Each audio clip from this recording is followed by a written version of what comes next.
Alec Lasley joining myself and Dylan Sin now from thehoosier.com. Alec, how's it going? Good, guys. How are you doing? Cannot complain. And Dylan, I'm sure, is the same because nobody wants to listen to either of us. I never complain. It's a beautiful September Friday. You got that right. I agree with your brother. It is going to be a beautiful weekend. Beautiful weekend for some basketball commits to check out some football games, which is part of what they'll be doing. But what's been going on in the recruiting world? I know the coaches have been out and about checking out players. I know that I saw the entire staff went down to see Kaleb Glenn at one of his workouts down at Louisville Mill High School. Yeah, so that's probably the biggest one between that and Noah Clowney. Those are probably the two biggest names in terms of how much effort the staff is kind of putting forth at this current moment. But yeah, they went full staff to Kaleb Glenn 2 days ago on Wednesday. Obviously a big guy out of the 2023 class at Indiana is really putting a lot of pressure on to not only get back to campus, which he will for Hoosier Hysteria, but to continue to kind of keep leaning in towards Indiana, which he has been over the past few months. Obviously, a lot has helped kind of what's going on with the Louisville program. Louisville really seemed to be in the lead before a lot of this stuff with Chris Mack and everything going on there happened earlier this summer. And then about a month ago, he narrowed his recruitment down to 4 schools: Tennessee, Texas A&M, Louisville, and Indiana. There's still not a lot of firm commitment in terms of if they truly think that's a true Final Four. I think there's still a lot of schools that can kind of get their way in there, but Indiana has probably, I would say, the best shot of landing him as of now, just due to all the work that this staff has done, especially going full staff for a workout. That just shows you what a priority he is. And then getting him back on campus now for a second time in about 4 months, which they will in a few weeks here, is something that's extremely crucial and obviously hoping to land a commitment from him. But yeah, him, Gabe Cupps, the staff went out and visited, point guard out of Ohio, Noah Clowney, obviously the biggest name remaining for Indiana in the 2022 class. He has one more official visit coming up. And then a couple other names that Indiana was out. Xavier Booker, obviously one of those 2023 in-state names at Cathedral, who they're really trying to get on campus for an official visit coming up. And then probably the biggest news out of all is Jeremy Fears is going to be back on campus tomorrow for his second unofficial visit for the Indiana-Cincinnati game. He's on campus back in June. And he's a guy, point guard from La Lumiere, who's going to be going back out to Juliet High School to kind of finish up his career, to play with his little brother.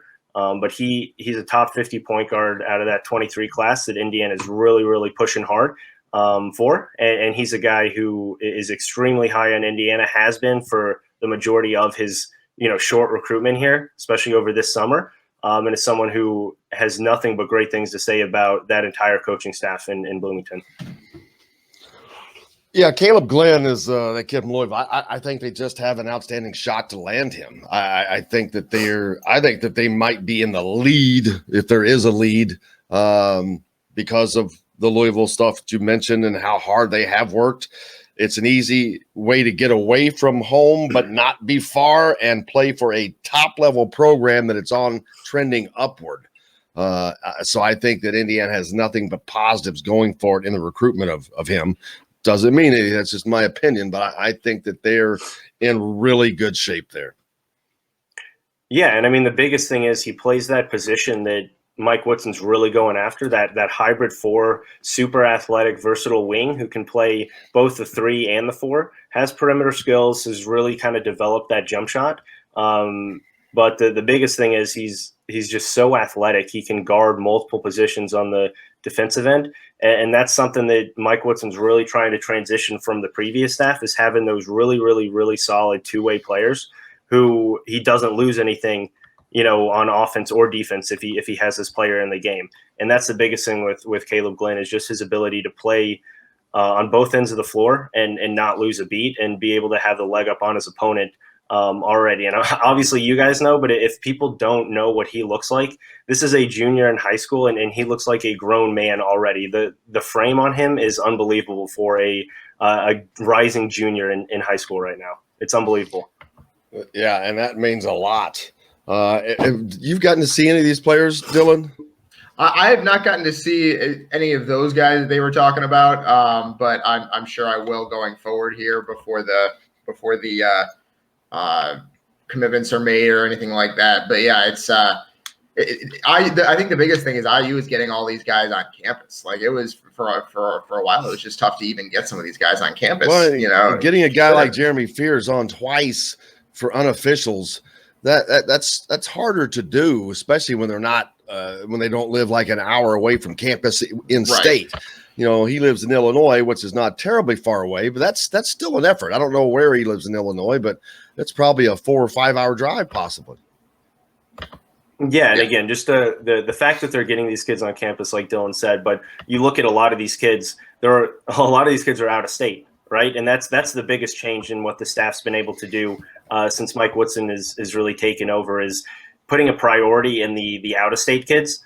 Because if you can get a leg up on those out-of-state kids early on in their recruitments, it's going to make life a lot easier for you as a coach, but then as assistants, knowing now where you kind of have to shuffle for in-state kids, which is going to be a lot easier for you when you do have to go out on the recruiting trail.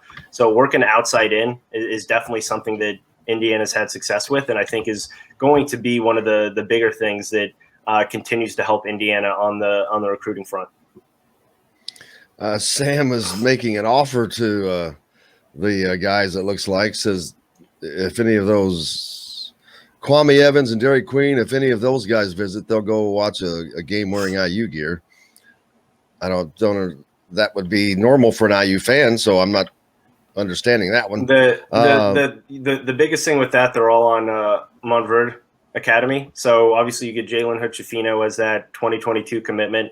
And then you look at Kwame Evans in the 2023 class, and then Derek Queen, still a long ways to go for him. He's 24, the class of 2024. So they just offered him the other day. But Kwame Evans is a name in that 2023 class, a top 5 prospect in the entire class. That again, you look at him, very similar skill set, that kind of hybrid forward who can do a lot, not only handling the ball but also shooting the ball. I wouldn't be surprised if he ends up being the top overall player in that class, come the final rankings. But Indiana's trying to push a lot down in Florida now, in Montverde and anything else that they can get, and they're starting to try to drive that pipeline, and a lot of that has to do with Kenya Hunter, who has probably had the best offseason out of any assistant coach over the past 5-6 months.